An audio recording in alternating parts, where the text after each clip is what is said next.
She laughed at the tenant who nearly burned down the apartment, not knowing he was the millionaire who would fall in love with her. And when Hannah Clark stopped laughing, it was already too late. Her heart had begun falling for the most unlikely man at Mountain View Residences.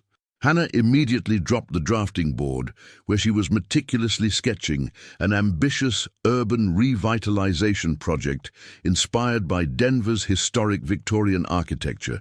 Those same ornate facades in the Lodo district and Curtis Park that made tourists from around the world stop mesmerized in the middle of the street just to take photos and post on Instagram with enthusiastic hashtags about architectural heritage. She grabbed the dusty fire extinguisher she strategically kept beside the door because living in that building required survival equipment worthy of a complete expedition to Rocky Mountain National Park, complete with topographic map, functional compass, and perhaps even an experienced guide, and crossed the narrow hallway in 3 long, determined strides, her heart beating rapidly.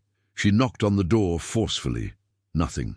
She knocked again, now using her closed fist with more vigor. Smoke continued escaping dramatically from under the door, as if the apartment had transformed into an improvised barbecue, or perhaps one of those old brick ovens that still existed preserved in historic Larimer Square.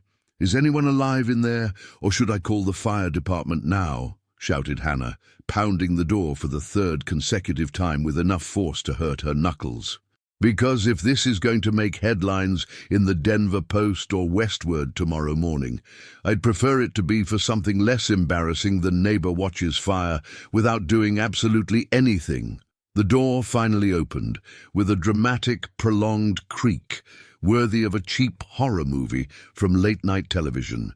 A tall man, easily exceeding 6'3" in height, with dark, wavy hair slightly disheveled, but in that intentional, studied way that costs a fortune at upscale Cherry Creek salons, and light brown eyes completely widened in pure panic, appeared in the doorway, holding a burned-out light bulb, as if it were a fragmentation grenade about to explode in his hands at any second.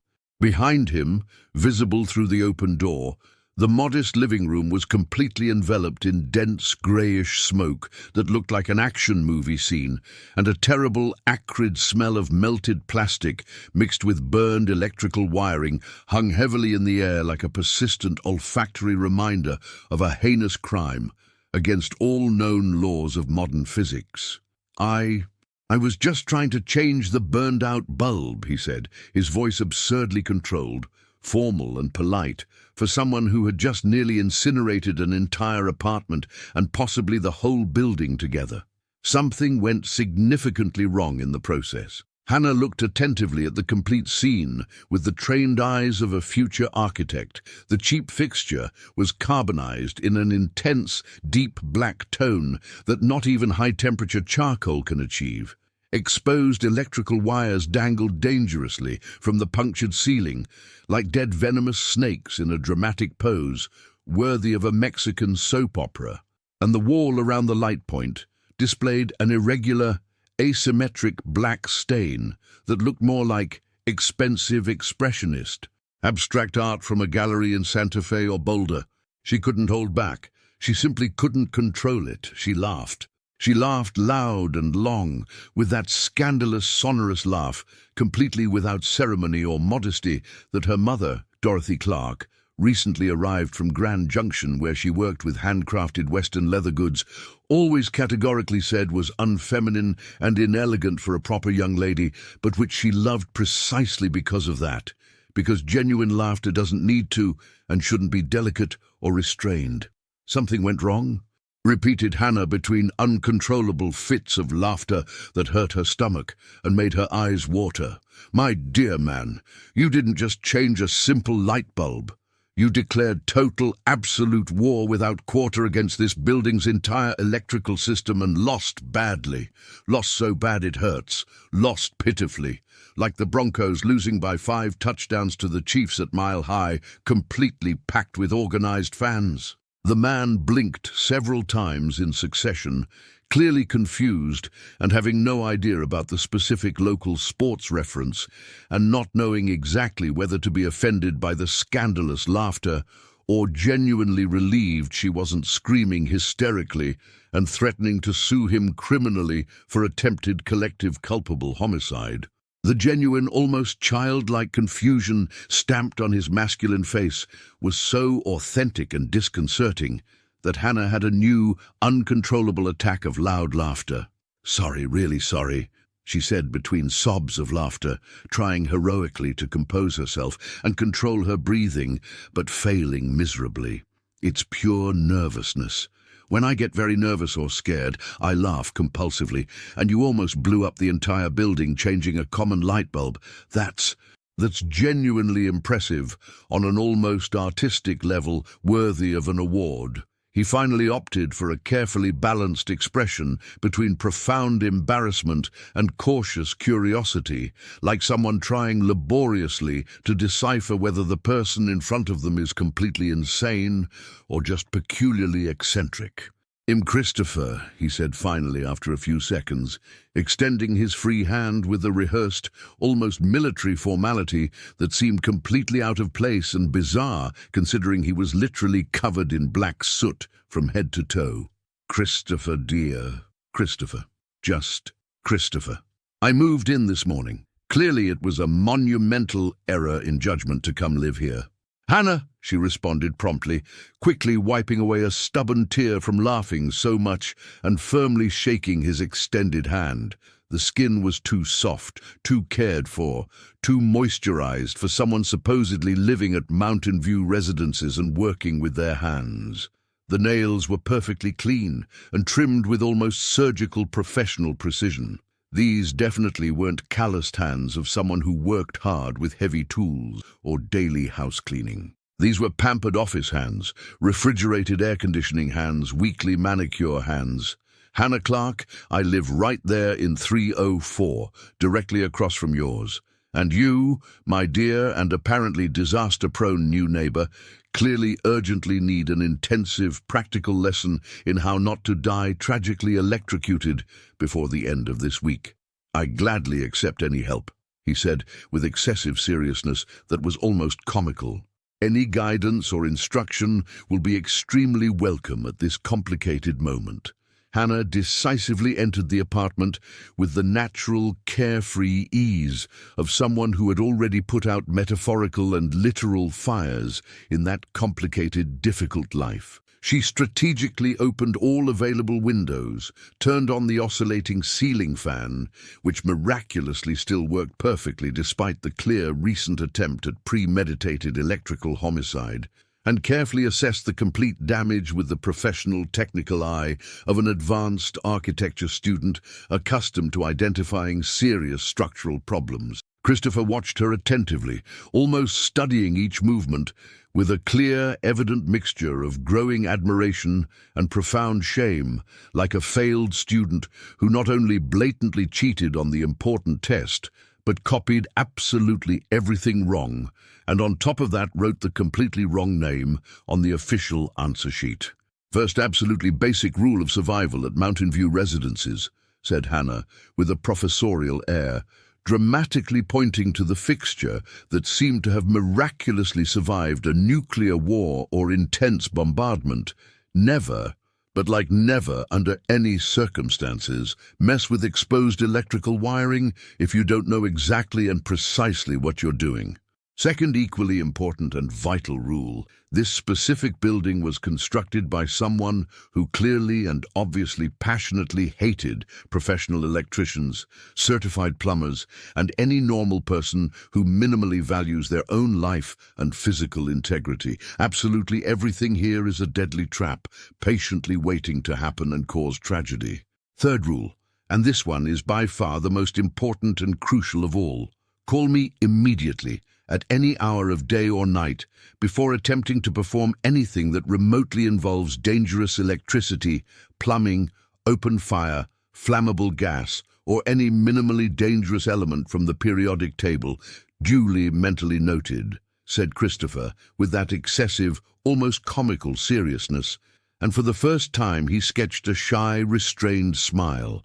It was a discreet smile, almost embarrassed, somewhat crooked and asymmetric, that absolutely didn't match the erect, rigid military posture and the perfect polished diction of someone who took an expensive, prolonged public speaking course at a refined private school.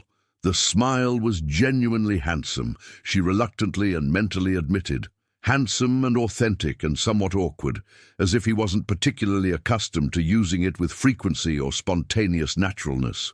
Hannah carefully turned off the apartment's main circuit breaker, which was inexplicably located in a completely illogical, absurd place, because absolutely nothing in that cursed building made the slightest architectural sense or followed technical codes. Improvised an ingenious, temporary solution using black electrical tape, repurposed thin wire, and the infinite legendary holy patience that her grandmother Nora always categorically said was the only superpower that really worked and functioned in this cruel, unjust world. She solemnly promised to return the next day, equipped with adequate tools, and perhaps even bring an illustrated, educational manual of how not to die tragically in completely stupid and avoidable domestic accidents.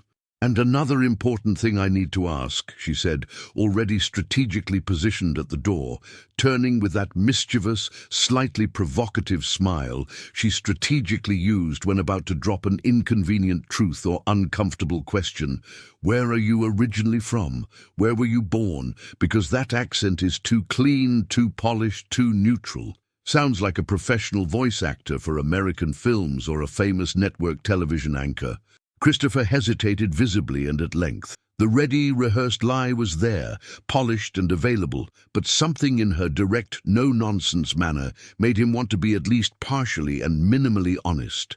Legitimate, proud Coloradan. Born right here in Denver, at Presbyterian Hospital, but I spent a very, very long time living away from here, working far away, in other distant places. Genuinely interesting. Hannah observed him attentively with those dark, penetrating eyes that seemed to read perfectly in the unspoken lines and revealing silences.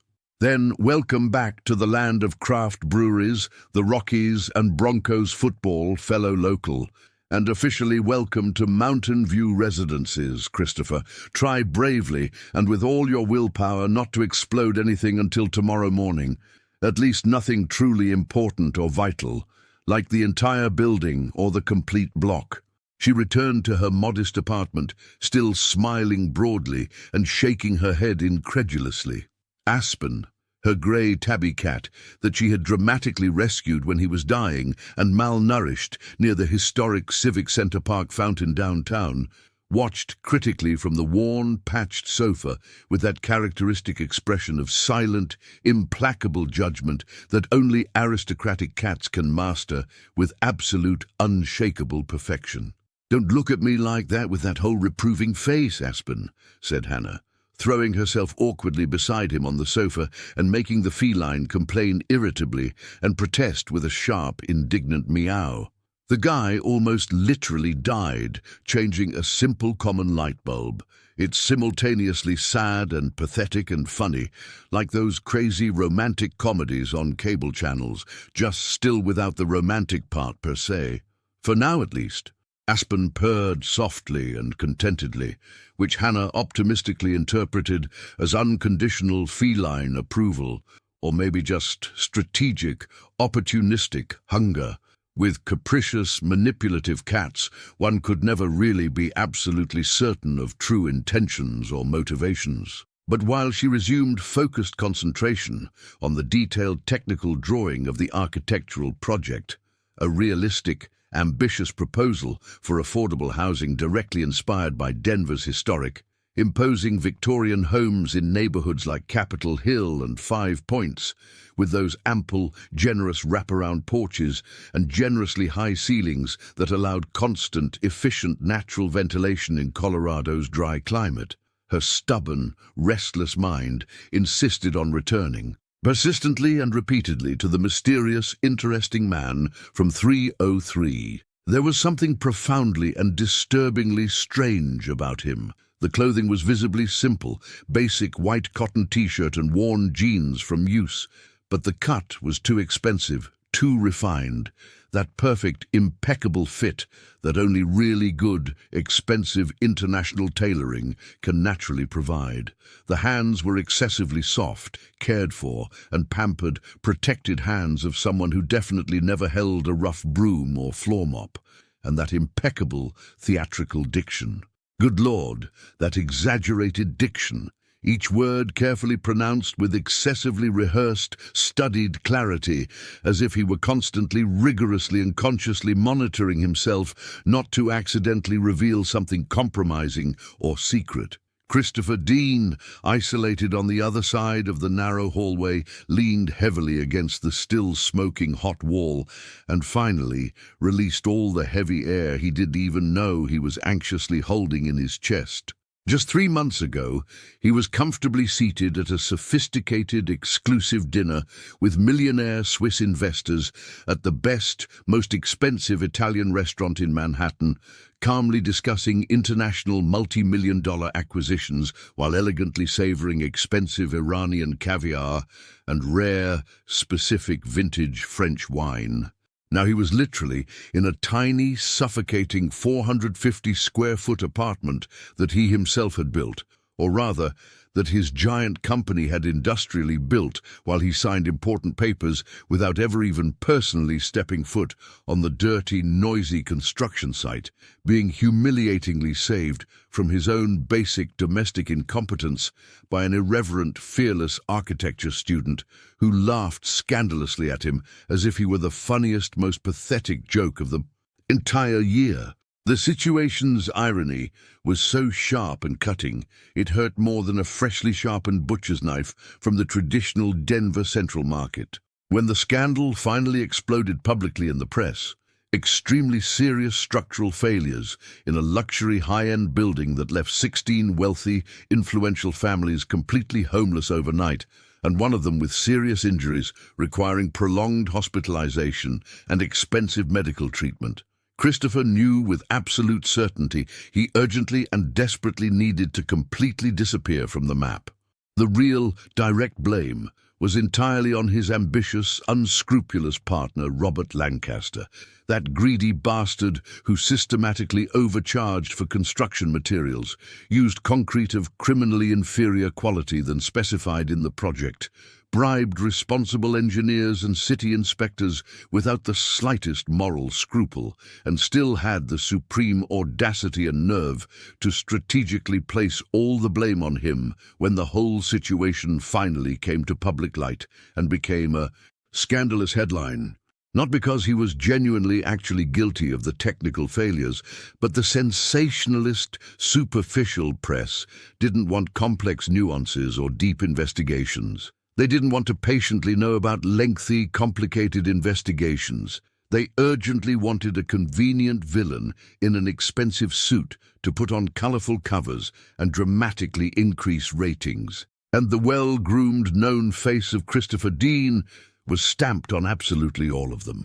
Billionaire businessman criminally neglects safety. Uncontrolled real estate greed puts innocent lives at risk. The king of luxury buildings falls spectacularly from his golden throne. His experienced, renowned lawyer, the respected William Thompson, prudently suggested an official medical leave for treatment of profound stress and nervous exhaustion. His competent strategic press secretary, the efficient Sarah Parker, creatively invented a strategic, convenient commitment to an exclusive, expensive rest clinic abroad, far from the relentless spotlights and invasive cameras. But Christopher impulsively and suddenly decided something completely different and unexpected, something that made even Lucas, his younger brother of 33 years and practically only genuine, reliable ally, seriously question his mental sanity and emotional balance.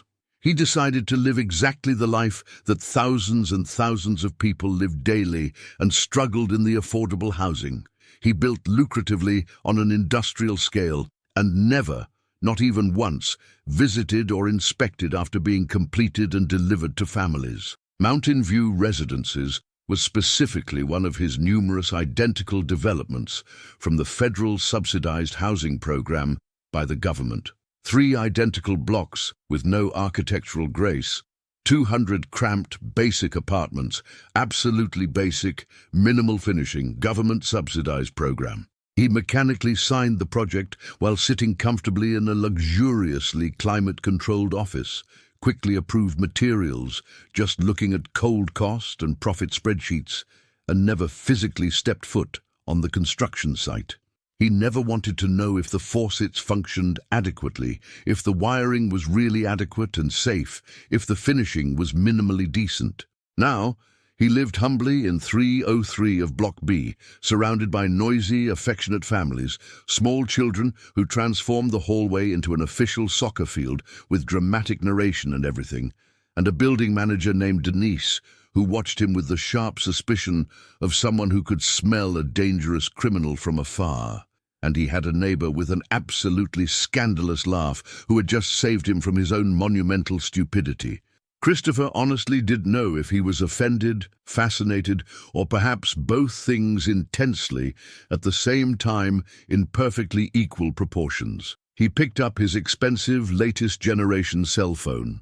17 insistently missed calls from Victoria, his annoying cousin and self-proclaimed guardian of the sacred reputation of the traditional Dean family. 5 progressively threatening messages from Robert trying to discover where exactly he was hiding. 2 irritating notifications from sensationalist tabloids widely speculating about his mysterious whereabouts. 3 emails marked as urgent from Sarah, desperately asking for some sign of life or communication. He turned off the device completely, with an almost childish, liberating pleasure. Tomorrow, he thought tiredly, staring fixedly at the destroyed fixture still releasing an acrid, persistent smell, I will finally learn to change a damn simple light bulb without causing a catastrophic fire that becomes an embarrassing national news story. And maybe, just maybe, he'll finally discover why that intriguing woman laughs as if the world were genuinely less heavy than it really is. On the other side of the narrow hallway, Hannah was meticulously drawing a perfect colonial arch window, directly inspired by Denver's historic churches, the imposing, majestic Trinity United Methodist Church, the grandiose cathedral basilica of the Immaculate Conception, those centuries-old constructions that bravely and proudly resisted for centuries and centuries and were still infinitely more beautiful and elegant than any soulless modern building, and was insistently thinking about Christopher's shy, crooked smile, as if living in a tiny apartment with visible water damage and dubious wiring were a legitimate reason for joy instead of justified despair. There was something strangely comforting about meeting someone even more visibly lost and completely out of place than she herself occasionally sometimes felt in that enormous, complex city. Life at Mountain View Residences followed its own unique rhythm, dictated mainly by the deafening noise from neighbors, which included everything from soap opera arguments to improvised karaoke at 2 in the morning, by the stratospheric shouts of building manager Denise governing the condominium with an iron fist like a war general commanding troops, and by the eternal, absolutely desperate problem with the water tank that stubbornly insisted on leaking always at the worst humanly possible moment, generally when someone was completely covered in soap in the shower or had an important visitor at home waiting in the living room. Hannah woke religiously at 6 in the morning every weekday, prepared coffee strong enough to wake the dead and any ancestral spirits that might be circulating in the area, and headed determinedly to the University of Colorado, Denver, with the heavy drafting board under her arm, the old laptop in her worn backpack, and Aspen severely judging her life choices from the narrow window with that characteristic look of absolute, unquestionable, feline superiority. Christopher, in turn, was living the most disconcerting, humiliating, and educational experience of his 38 years of existence, learning to live like an ordinary person, and he was failing miserably at practically everything he tried. On the second complete day of residence, he courageously decided to try doing laundry for the first time in his life. He put way too much detergent powder in the old machine.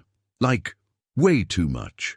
An absurd, disproportionate amount. The predictable result was an epic avalanche of foam that invaded the entire tiny laundry area, dramatically spilled into the hallway like foamy lava from an apocalyptic volcanic eruption, and almost reached Hannah's apartment, who, guess what, appeared again.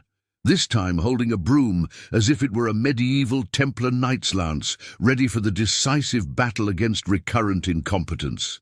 "You are officially a serious threat to national security," she said, but was smiling broadly in that contagious way that made her dark eyes shine intensely. "Seriously, Christopher, what did you do before moving here? Live in a 5-star hotel with complete 24-hour room service? Have a British butler and housekeeper, something like that?" He lied brazenly, guiltily averting his gaze and feigning extreme concentration on the foam dramatically covering the floor. Hannah patiently helped contain the monumental foam disaster using ancestral techniques she solemnly swore she learned from grandmother Nora, who bravely faced the historic flood of 1976 and certainly wasn't going to let a little soap defeat her now. Carefully taught the correct detergent dosage with the infinite patience of a dedicated kindergarten teacher dealing with an especially stubborn child, and still generously left a handwritten list with detailed basic instructions, how not to destroy an apartment in 10 simple, easy steps. "Thank you so much," said Christopher, carefully holding the paper as if it were a precious historical document of incalculable value. "You must genuinely think him completely useless and incapable." "Not completely useless," responded Hannah diplomatically, tilting her head to the side with that half-provocative, playful smile. "You haven't blown up the entire kitchen yet, but the week isn't over. I have unshakable faith in your impressive destructive potential." In the following curious days, Christopher became a constant but discreet presence throughout the building. Hannah regularly saw him in the morning leaving for some mysterious, unknown place. Actually, secret, tense virtual meetings with worried lawyers, and with Lucas, his only true ally in the dirty corporate war against Robert, strategically conducted from inside a shabby hidden internet cafe located exactly 3 blocks ahead, where nobody recognized him. She frequently saw him in the afternoon, patiently fixing things in the building with an almost obsessive dedication bordering on fervent religious fanaticism. The rusty door of the abandoned party room that had stubbornly jammed since the inauguration 5 years ago, the dangerously loose stair railing that was an announced tragedy waiting to happen, the ugly, peeling hallway paint that looked like contagious architectural leprosy. "You really don't need to do all this," she said one especially deadly hot afternoon, finding him meticulously painting the 3rd-floor wall with more care and attention than the task merely required or justified. "I know perfectly well," responded Christopher calmly, without taking his concentrated eyes off the wall, "but I genuinely like fixing things. Seeing the direct result of manual work, it's surprisingly therapeutic and relaxing." Hannah observed him in contemplative silence for a few seconds that seemed to stretch indefinitely. There was something almost meditative and zen about the focused way he worked. The hands, which she had noticed were excessively too soft on the first day, were now visibly stained with varied paint, with small calluses beginning to form painfully. He wore an old T-shirt that was probably vintage, but from a recognizably expensive brand. She recognized the cut even completely worn by time, and faded sweatpants, but his posture remained strangely elegant and erect, as if not even work overalls could make him bend or completely relax. "You're genuinely weird, you know," she said, casually leaning against the freshly painted wall and immediately quickly pulling away upon realizing the paint was still wet. Weird exactly how? He stopped completely, carefully set down the brush, and faced her with genuine curiosity. Weird in a good way. Like, "You speak too correctly, like a professional old-time radio announcer, move gracefully as if you're always being filmed by invisible cameras from all angles, but at the same time seem genuinely happy, painting a peeling wall of a building that's honestly falling apart and probably should be legally condemned by code enforcement. Christopher stopped painting completely, set the wet brush in the paint tray, and faced her intensely. For the first time, Hannah saw something in his eyes she couldn't completely decipher. It wasn't exactly profound sadness, but perhaps heavy melancholy, or relief, or perhaps both things mixed in a strange, complex combination. "Maybe I'm happy precisely because of that," he said, his voice coming out lower, truer, and more authentic. "For doing something genuinely simple, something that demands absolutely nothing beyond attention, physical effort, and real presence. Something where I can see the immediate result with my own eyes." Hannah felt her chest tighten in a strange, uncomfortable way. There was a heavy story there. A complicated, painful story he wasn't telling, but instead of pressing, of asking invasive, indiscreet questions, she simply smiled understandingly. "Then you'll love the next impossible mission of your voluntary occupational therapy. Fix the absolutely monumental leak at Mrs. Martinez's apartment on the second floor. She swears on everything holy that there's an entire underground river running beneath her apartment, or else that the building was purposely constructed on top of a natural spring forgotten by irresponsible engineers." Christopher laughed genuinely. It was a short, surprised, authentic laugh, as if he wasn't particularly accustomed to really laughing for a long time. "Can you take me there now? I solemnly promise not to cause any additional flooding or water catastrophe." And so, without consciously planning, without any type of formal agreement or prior arrangement, Hannah naturally became Christopher's unofficial guide through the peculiar, chaotic, fascinating universe of Mountain View residences.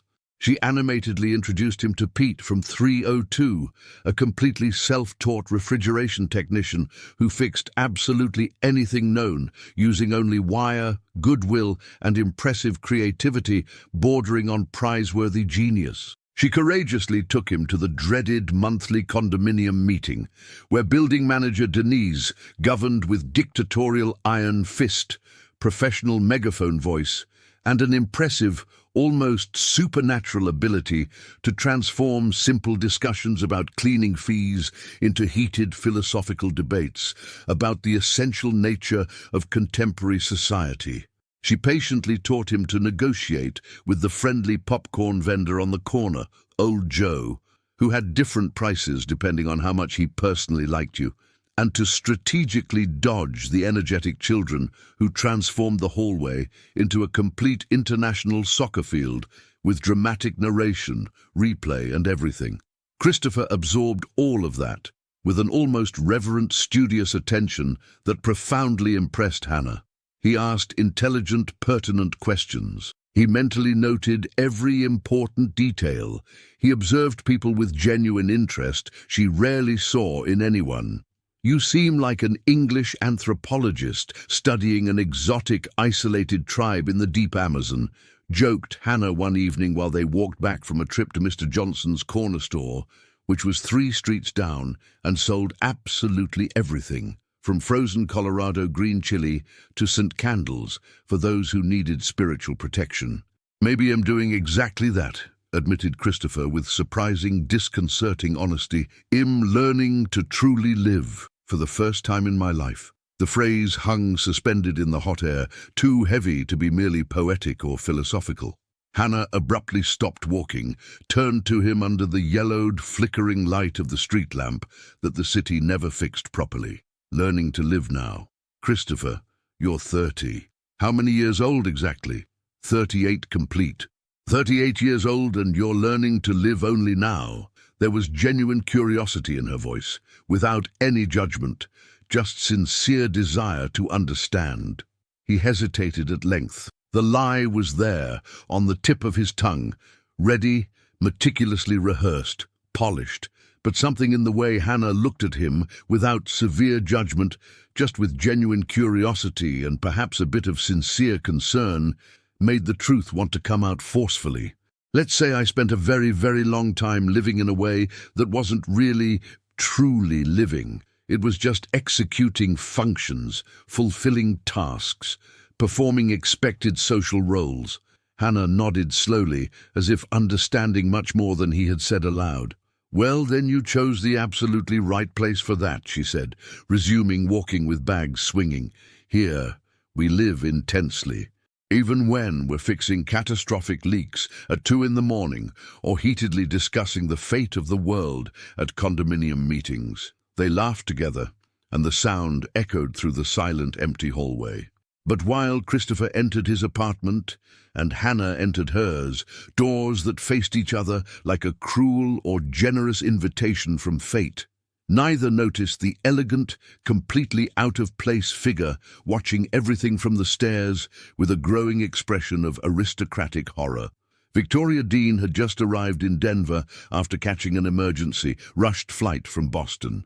Robert had called with that syrupy, venomous voice, saying he had finally located Christopher using expensive private investigators.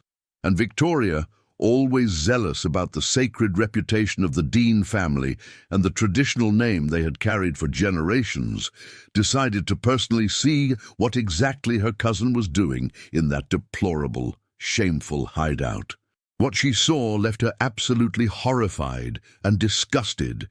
Christopher painting dirty walls like a common construction worker, carrying bags from a discount grocery store, genuinely laughing with some random girl in worn flip-flops and hair tied with any old elastic, without makeup, without jewelry, without absolutely anything indicating class or refined education.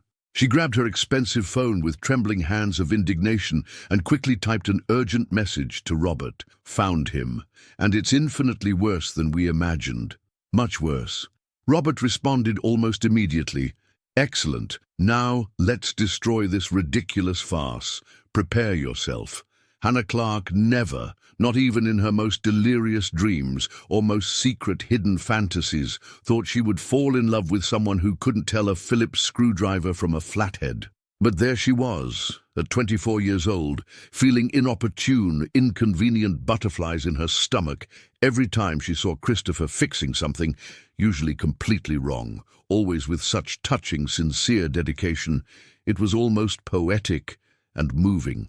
The change happened gradually, like the tide slowly, inexorably filling Sloane's Lake, first wetting only bare feet, then covering ankles, rising up the shins, until suddenly you realize, terrified, you're completely submerged, and the current has already carried you far from safe shore with no way back.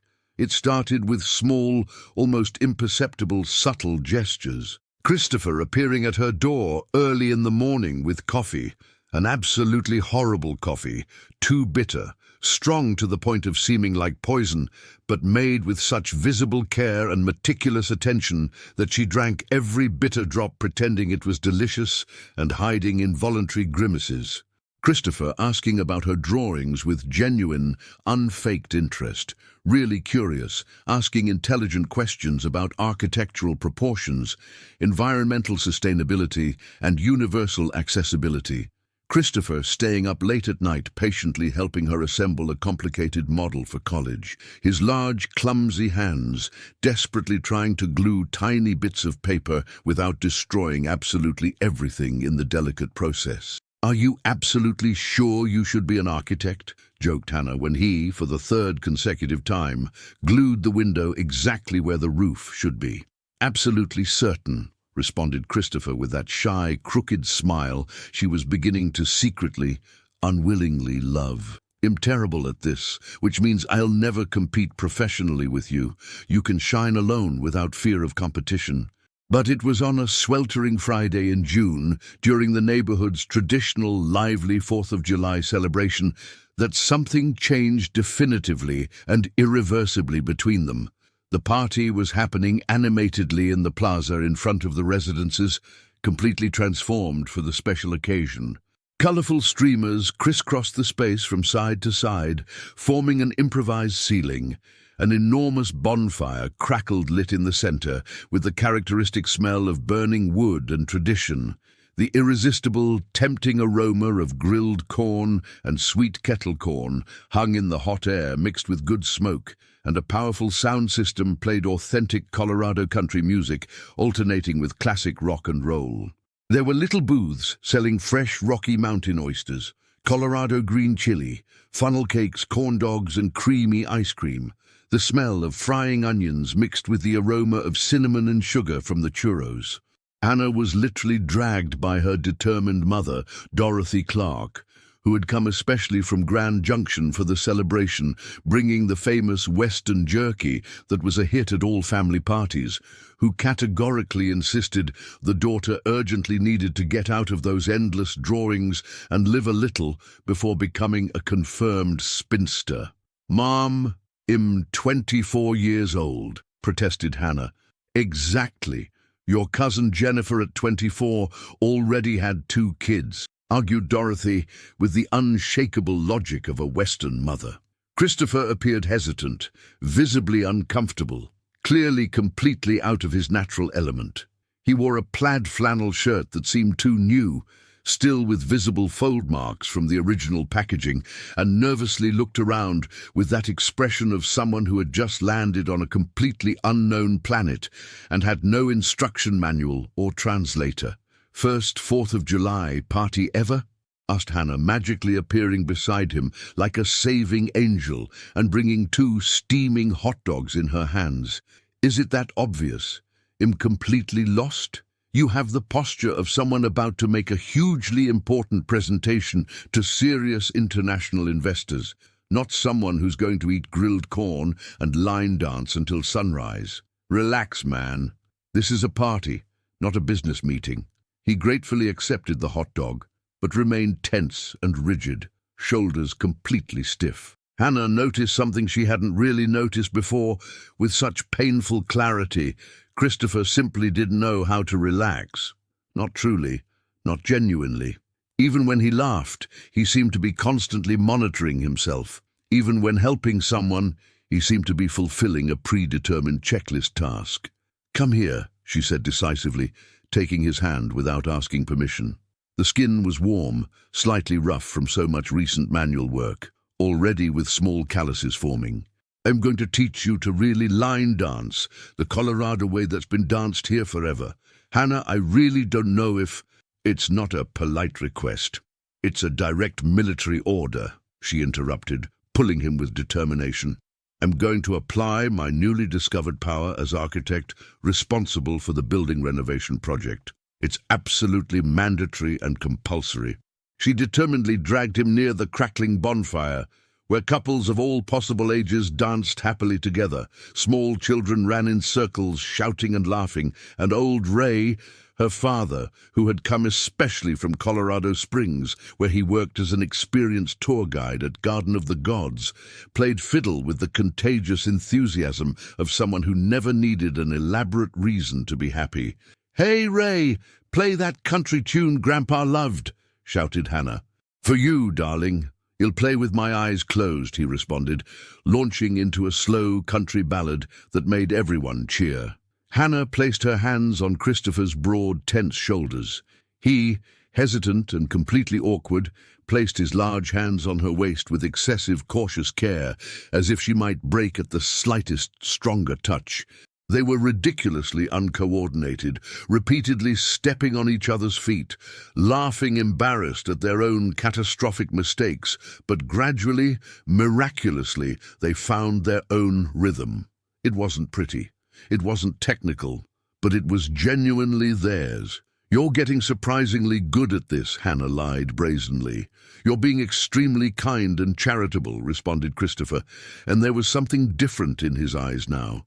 Something warm, intense, something that made her heart race dangerously and her stomach flip. The music changed abruptly, a slow rock ballad, one of those that seemed custom-made for nocturnal confidences and dangerous proximity. Christopher pulled her closer, almost without consciously thinking, a completely instinctive movement, and Hannah let him without resisting. She rested her head on his broad chest and closed her tired eyes, allowing herself just to feel. She could hear his heart beating, accelerated, arrhythmic, completely human and real and alive. "This is what a real 4th of July is," murmured Hannah. "Doesn't need expensive fireworks or a famous band. Just needs good people, tasty food and music that makes your feet tap." "I'd never experienced this," confessed Christopher quietly. "A real party, with real people. Well, now you have. And look, we haven't even gotten to the best part yet," she said, pointing to where fireworks were beginning. "After, we're going to watch the show. Have you ever seen fireworks up close in the Rockies?" "Never." "Then you haven't lived. Let's go there after." But first, they continued dancing, increasingly close, the world around them gradually disappearing. "Hannah," said Christopher, his voice coming out hoarse and low and intense, "there's something important I need to tell." "No," she gently interrupted, raising her gaze and meeting his eyes so close. "Whatever it is, don't say it now, please. Let this moment just be this. Just us two, just dancing, just being, no past, no future, just now." He nodded slowly, swallowing the words, and they continued dancing while the world spun carefree around them. But 3 exact meters away, elegantly leaning against a lamppost as if part of a film noir, Victoria Dean watched everything with a carefully calculated expression of aristocratic disgust. She discreetly took a photo with her expensive phone. Flash off. Robert was going to absolutely love this compromising material. It was perfect. It was exactly what they needed to destroy any pathetic attempt by Christopher to rebuild his public image. The week that followed that magical night was the happiest and lightest Hannah Clark had had in a very, very long time. Christopher became a constant, welcome presence. Breakfast together in her tiny kitchen, with Aspen brazenly stealing pieces of toast. Long walks on the Cherry Creek Trail in late afternoon, watching the sunset paint the sky impossible orange, deep purple and delicate pink. Long, profound conversations without rush on the building stairs, while the sun slowly disappeared on the horizon, painting everything in impossible-to-name colors. He told deliberately vague stories about important previous jobs and distant places he'd known, always skillfully, masterfully deflecting when she pulled for too specific details or asked names. She spoke animatedly about dreams of building genuinely beautiful, dignified, affordable housing, of changing the ugly, abandoned face of the suburbs, of proving that good, beautiful architecture wasn't and should never be the exclusive luxury of the rich. "You're going to achieve that," said Christopher one night, sitting on the stair steps with such absolute conviction, Hannah almost completely believed. "You have something most people lose along the way, true purpose. You know exactly why you wake up every day. You know what you're for. And you," she asked, turning to really face him, "what's your purpose? What makes you want to wake up in the morning?" Christopher took a long time to respond. He looked at his own hands, too long, already stained with grease and paint, from fixing so many broken things, with small cuts healing and calluses forming. Hands that were becoming honest workers' hands, discovering it now, for the first time. It was that exact night he finally kissed her. A hesitant kiss, almost a whispered question, which Hannah answered with all the determined certainty he clearly didn't have. It was a kiss that started shy and careful, testing, and ended urgent and desperate, with her back pressed against the cold hallway wall and his hands completely lost in her hair, as if he were holding on to something solid and real for the first time in a very long time. When they finally separated, panting and dazed, Hannah laughed, that scandalous, happy laugh of hers. "This you definitely do better than changing light bulbs." "Thank God," responded Christopher, his forehead affectionately resting against hers, "because if it were as dangerous, we'd have already caused an epic proportioned fire and destroyed the entire building."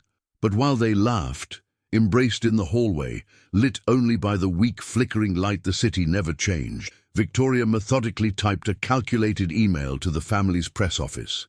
"Prepare official statement." Christopher Dean will be photographed in compromising situation in coming days. We urgently need to control the narrative before it becomes an even bigger scandal. And Robert, on the other side of the city, in his luxury penthouse apartment with panoramic ocean view, toasted alone with imported whiskey. Soon, very soon, Christopher's ridiculous farce would end spectacularly, and he would finally have absolute control of the billion-dollar company and all the fortune. The fundamental problem with elaborate, well-constructed lies is they have a defined, inexorable expiration date, like fresh milk, like warm bread, like political promises in election year, and Christopher's expiration date was about to expire in an absolutely spectacular, publicly humiliating way. Everything started collapsing badly on a rainy, melancholic Monday. Hannah was at college, desperately trying to concentrate on the tedious structural design class taught by Professor Martin, who had the gift of turning any interesting subject into something deadly boring, when she received an unexpected alarming call from building manager Denise, her shrill voice violently cutting any remaining attempt at concentration. "Hannah, do you know the mysterious guy from 303 well? Christopher?" "Yes, of course. Why? Did something serious happen?" "There are two men in very expensive suits here at the building looking for him now. They say they're important lawyers from a big firm. The whole neighborhood is commenting and speculating non-stop. I seriously think he's in heavy debt to loan sharks or running from the FBI or something even worse." Hannah hung up, feeling her stomach flip violently. She ran hurriedly out of class without giving explanations to the surprised professor, caught two crowded, uncomfortable buses, and arrived at Mountain View residences with her heart beating completely arrhythmic and hands trembling. She climbed the stairs, running 2 steps at a time. The elevator was broken again, as always, and found a small, curious, noisy crowd on the 3rd floor. Denise stood with arms firmly crossed, blocking Christopher's apartment door like a medieval guardian protecting a castle. 2 men in impeccable, obviously expensive suits seemed completely out of place in that humble hallway with water damage and peeling paint. And Christopher stood at the door, face pale, tense, like someone who had just seen a ghost he thought buried long ago. "Hannah," he said when he saw her climbing the stairs panting, and there was genuine desperation in his breaking voice. "I can explain everything. Please give me a chance." "Dr. Dean," said one of the suited men, his voice formal and professional, cutting the air, "we urgently need to discuss tomorrow's hearing. You cannot continue ignoring our insistent contacts. This is seriously harming the defense." "Dr. Dean." The word ricocheted in the hallway like a deafening cannon shot. Hannah felt the floor literally disappear beneath her feet. Denise dramatically widened her eyes. The neighbors began chattering excitedly.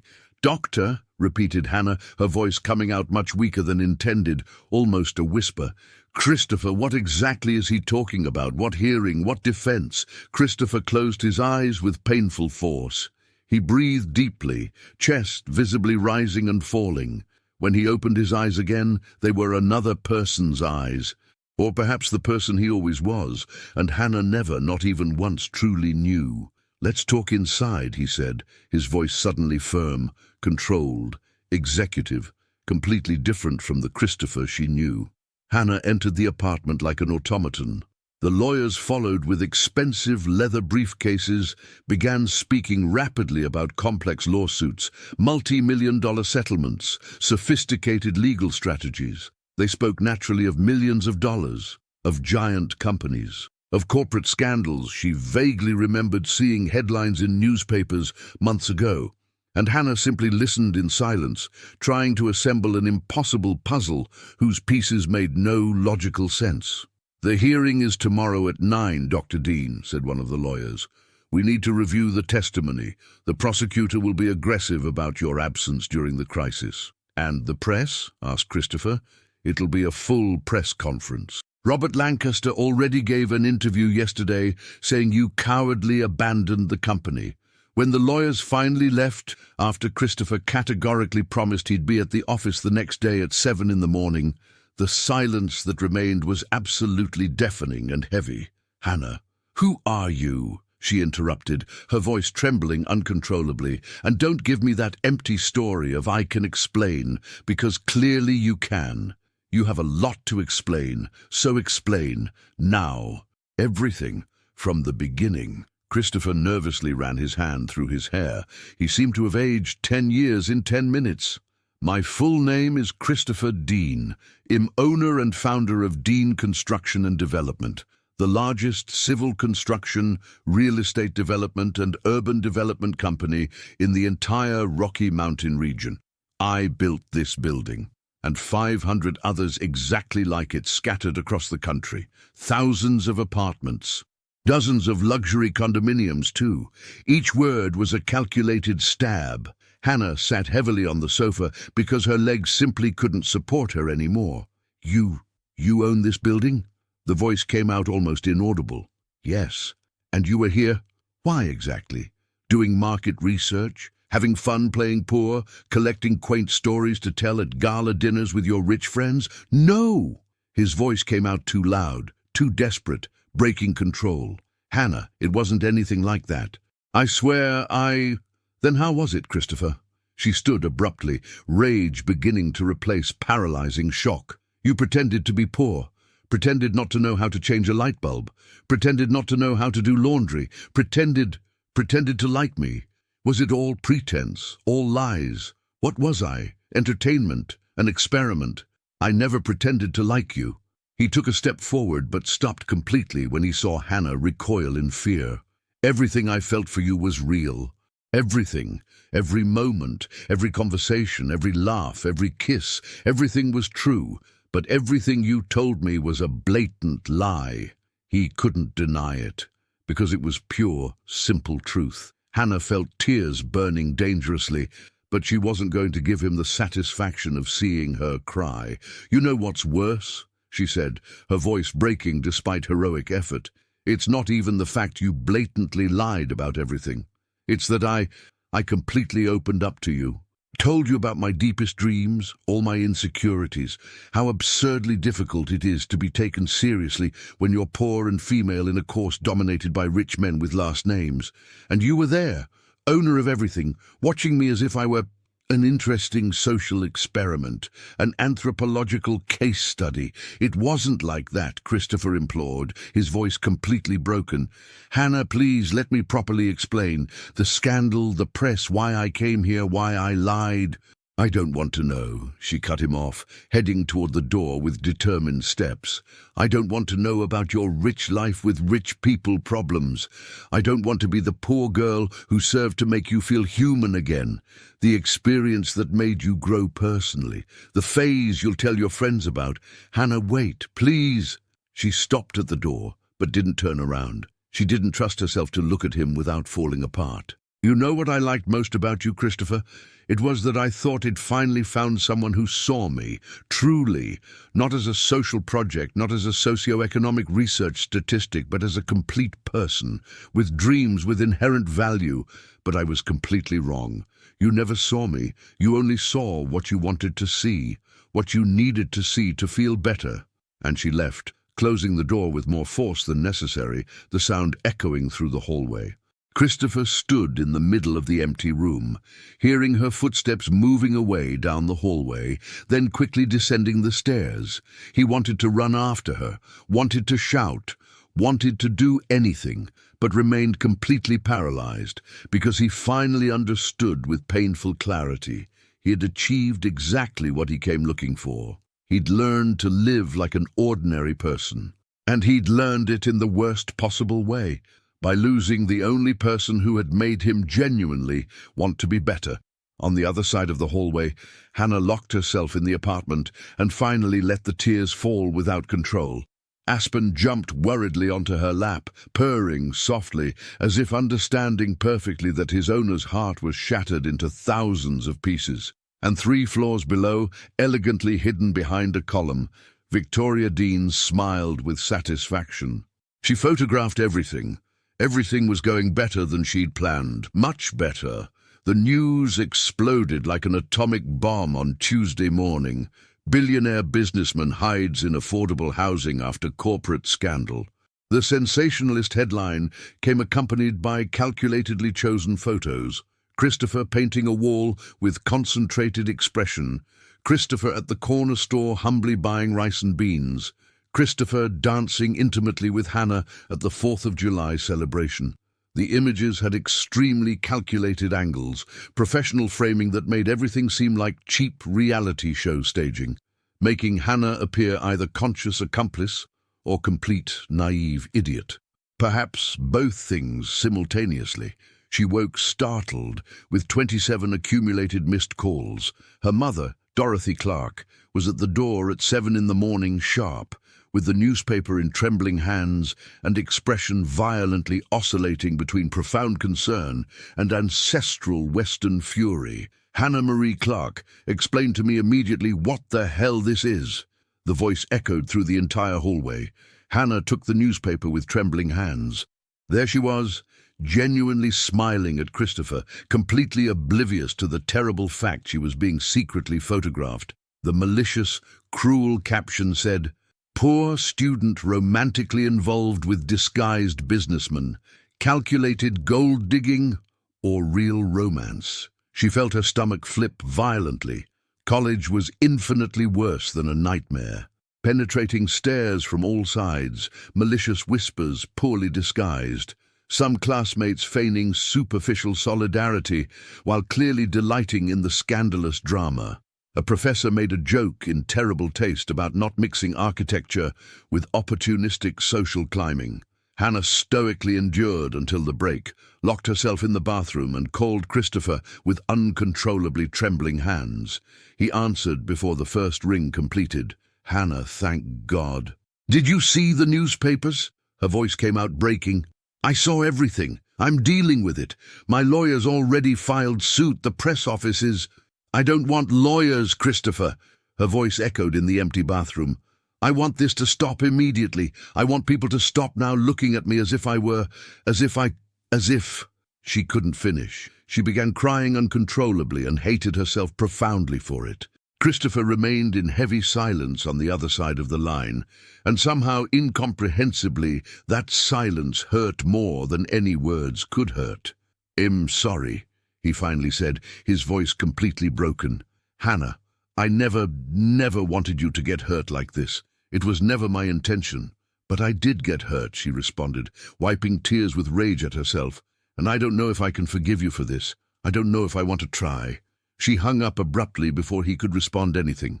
But what Hannah didn't know, had no way of knowing, is that at that exact moment, Christopher was making the most important, riskiest decision of his entire life. He was sitting tensely in the law office, surrounded by nervous press secretaries biting their nails, cautious, worried lawyers, and his brother Lucas. Everyone categorically said the same thing. Emphatically deny everything, skillfully deflect attention, focus exclusively on the corporate scandal, transform Hannah into casual friendship during difficult moment, and quickly move forward. Are you guys completely insane? Lucas was the only one who vehemently disagreed, banging on the table. This is going to completely destroy the girl and transform you into a complete, irreversible bastard in everyone's eyes. "I'm already seen that way by all of society," said Christopher, his voice tired and defeated. "Then change that damn image once and for all." Lucas slammed his hand on the table, forcefully making papers fly. "Own up once and for all. Tell the complete truth. All of it, without omitting anything. About Robert, about the farce, about the real reason you went to Mountain View residences. Stop being a coward and fight for what really matters in your life." Christopher looked at length at his brother, then at the terrified lawyers. Finally, at the panoramic window, where he could see Denver below, small and chaotic and absolutely real and alive. "Schedule a press conference," he said firmly, "for tomorrow morning, and nothing pre-approved. I'm going to tell the complete, raw truth." The lawyers protested in hysterical chorus. The press secretary nearly had a nervous breakdown, but Lucas smiled proudly. The press conference was scheduled for noon on Wednesday in the imposing main lobby of Dean Construction and Development. Hannah wasn't going to watch, but her father called insistently. "Daughter, you need to see this," said old Ray, his voice serious and paternal. "It doesn't matter what you feel about him now. You deserve to hear what he has to say." So she watched, alone in the tiny apartment, with Aspen purring in her lap and her heart very heavy in her chest. Christopher entered the lobby. She recognized the suit he never wore, the executive posture he hid, but there was something profoundly different about him. He was visibly nervous, human, vulnerable. He began meticulously explaining the original scandal. Partner Robert, who systematically overcharged materials, who put families at calculated risk using inferior concrete, who used his name to illegally enrich himself. He explained he was secretly investigating when the press transformed him into a convenient villain, that he fled not from cowardice, but because he needed safe time to gather irrefutable evidence. And then he completely changed subject. "But that wasn't all I learned when I moved to Mountain View Residences," he said, looking directly at the camera as if he could see through it and reach Hannah wherever she was. "I learned what it means to truly live. I learned from incredibly generous neighbors who shared food when I had none, from a tough but profoundly fair building manager who taught me about community, from a building I constructed but never cared to know or visit, and especially—" He stopped. He breathed deeply and visibly emotional. "Especially from an extraordinary woman named Hannah, who taught me that building isn't about imported marble and luxury finishing. It's about human dignity. It's about making things that last because they were made with genuine respect for the people who will live there.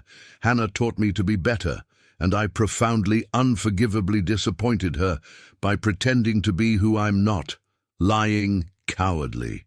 Hannah felt tears descend uncontrollably. On the screen, Christopher continued with choked voice. "I'm here today to do 3 fundamental things. First, publicly reveal all evidence against Robert Lancaster. He will answer criminally.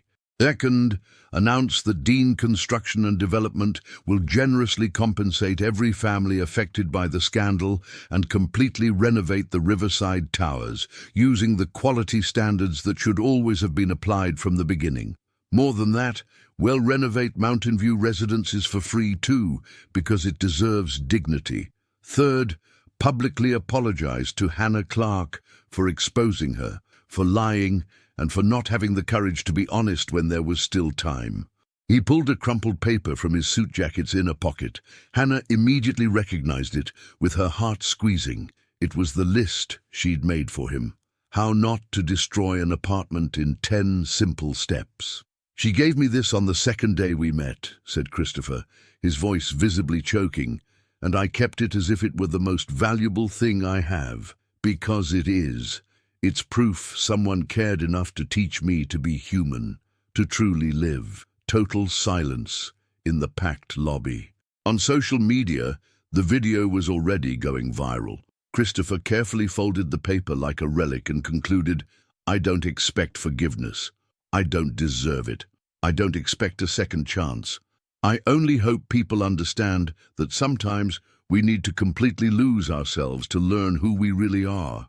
And who I want to be is the man who deserves someone like Hannah, even if she never wants to see me again, even if I've lost her forever." In apartment 304, Hannah turned off the TV, trembling. Her chest hurt physically, her head confused in a whirlwind, because part of her wanted to stay furious, but the other part, the part that had fallen in love with the clumsy man who painted walls and burned light bulbs, that part wanted to run to him. But before she could decide anything, someone knocked hard on the door. It was Victoria, with a venomously calculated smile. "We need to talk, dear. Urgently." Epilogue. Hannah had absolutely no logical or rational reason to trust Victoria Dean.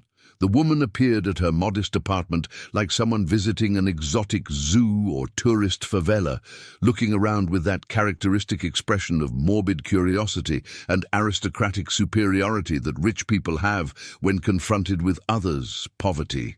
"Cute," said Victoria, touching the worn sofa as if testing the dubious quality of cheap merchandise. "Modest, but has a certain rustic character. A popular charm. What do you want?" Hannah crossed her arms, firmly blocking the entrance. She wasn't going to give her the pleasure of letting her completely enter her space. Victoria sighed theatrically, as if about to explain something too obvious to a stubborn, dumb child who doesn't understand the world. I want to make you a sensible, advantageous proposal. Christopher is emotionally too complicated now. He's always been too sensitive since childhood. This ridiculous phase of his playing poor needs to end once and for all. So I thought, why not facilitate the inevitable process? She opened her designer purse, a purse that probably cost 6 months of Hannah's rent, maybe 8 or 10, and pulled out a thick, heavy envelope. Money. Lots of money.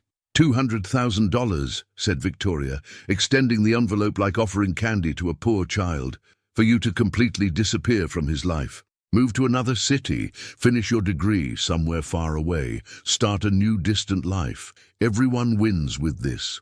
You finally get rich, I recover my cousin, and Christopher finally returns to his reality, to the life that's his by birthright. Hannah looked attentively at the heavy envelope, looked at Victoria with her expensive heels and natural arrogance, and for the first time in terrible days, she smiled, a sharp, dangerous smile, full of Colorado irony.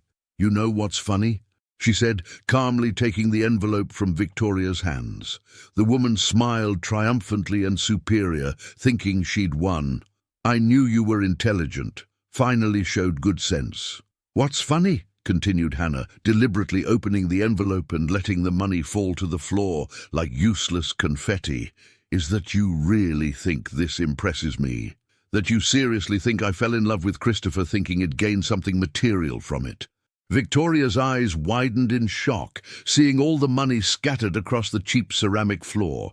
You're completely insane? No, I'm finally lucid, responded Hannah firmly.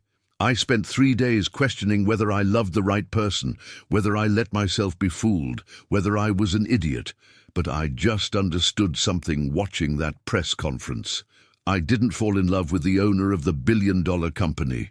I fell in love with the man who learned to fix things with his own hands, with the man who painted walls at 3 in the afternoon because he liked seeing the result, with the man who danced awkward line dancing and didn't care about looking ridiculous in front of everyone. She took a firm step toward Victoria, who instinctively backed away. And you know what else? That man exists for real.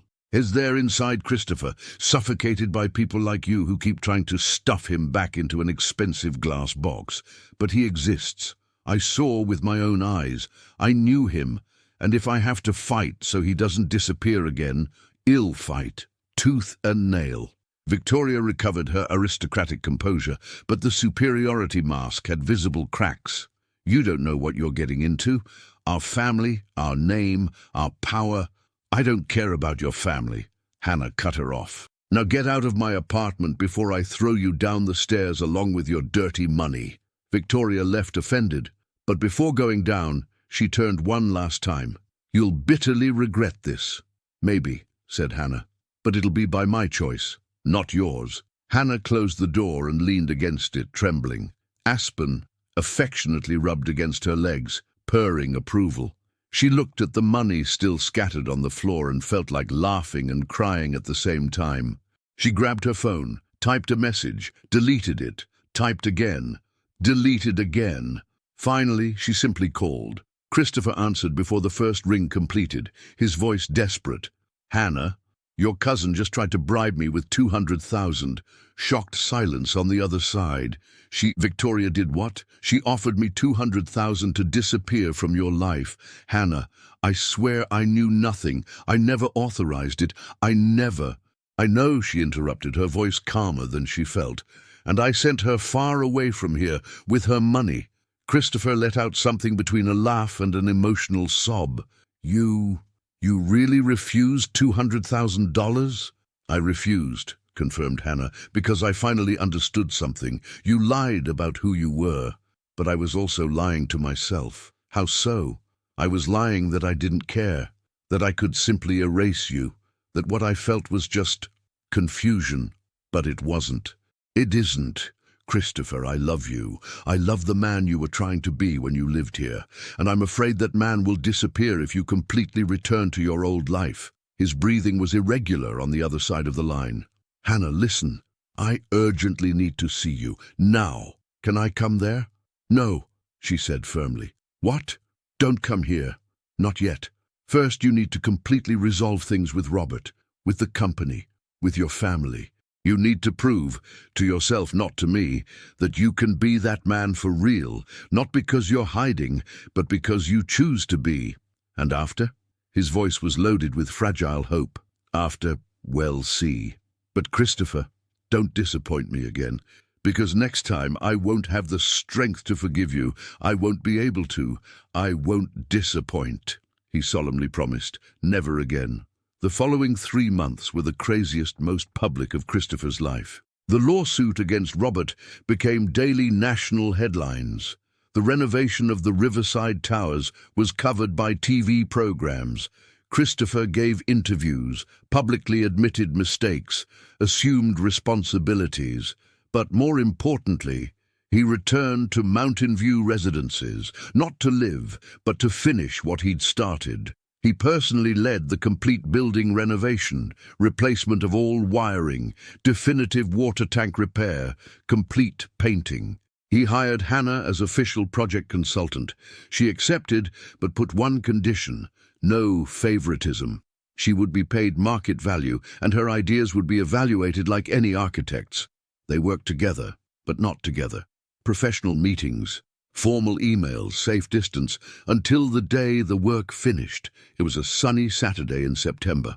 The residents threw an inauguration party, complete with country music, corn dogs, authentic Colorado green chili, and building manager Denise giving an emotional speech about how finally the building looked decent and dignified.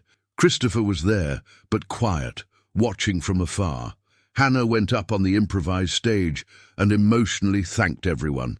She spoke of dignity, of architecture with social purpose, of how a building isn't just concrete, but a true home. When she came down, Christopher was waiting. You did it, he said admiringly. Did exactly what you always wanted. Beautiful, functional architecture for those who need it most. We did it, corrected Hannah. It was real teamwork. They stood there, stopped in the middle of the lively party, looking at each other as if they'd forgotten how to approach. It was Hannah who took the first courageous step. You really changed, she said. You changed me, responded Christopher. No! You changed yourself, had the courage to be vulnerable, to admit mistakes, to rebuild from scratch. That wasn't me. That was you. Christopher smiled, that shy smile she loved. So, can we start over? The right way this time, Hannah pretended to think. As long as you promise never again to try changing a light bulb without adequate supervision, I solemnly promise. And as long as you accept that Aspen is part of the package, we're already best friends. And as long as you understand him not moving to a mansion, I like it here. Christopher took her hand, intertwining fingers. Then we stay here, together, building whatever comes, the right way. Hannah finally smiled for real. Deal. And in the middle of the party, surrounded by noisy neighbors, Colorado country music playing in the background and the smell of grilled corn in the air, they kissed. It wasn't a movie kiss. It was a real kiss, clumsy, laughing in the middle, perfect precisely because it was imperfect. Because in the end, what mattered was the size of the apartment or the bank account. It was the choice to be there, every day, building something true. 1 year later, Christopher still lived at Mountain View Residences, not in 303, that he transformed into a community space for free carpentry and electrical classes. He lived in 304, with Hannah, with Aspen, with plants he insisted on trying not to kill, with a noisy, improvised, absolutely real life. The company prospered under new shared management with Lucas. Robert was answering in court. Victoria still turned up her nose but kept her distance. And Hannah, she graduated with honors, opened a firm focused on dignified, affordable housing, won architecture awards. But what made her proudest was knowing she inspired other poor students to believe that space in architecture wasn't just for the elite. On a Friday night, after a chaotic day of deadlines and meetings, Christopher came home with a grocery bag. "I brought ingredients for dinner," he announced proudly. Hannah looked suspicious. "You're not going to cook without supervision." "I learned. I swear. Look, I even bought the right seasonings and everything." 40 minutes later, the smoke detector was going off, and they were opening all the windows, trying to dissipate the smoke from something that should have been spaghetti, but looked like charcoal. "You're impossible," said Hannah, laughing until her stomach hurt. "But you're impossible," responded Christopher, pulling her close. And there, in the small apartment that smelled like burned food, surrounded by dying plants and a judgmental cat, they were completely, imperfectly happy. Because in the end, love wasn't about fairy tale endings. It was about choosing to stay, even when food burned, the light flickered and life was messy. It was about building together one day at a time with calloused hands and open hearts. And that, they discovered, was much better than any fantasy. Did you enjoy this story? If Hannah and Christopher's romance touched your heart, please leave a like, subscribe to the channel, and don't forget to hit the notification bell. By doing so, you'll be helping other people just like you receive beautiful, engaging stories like this one. Your participation makes all the difference so we can continue bringing romances that touch the heart. See you in the next story.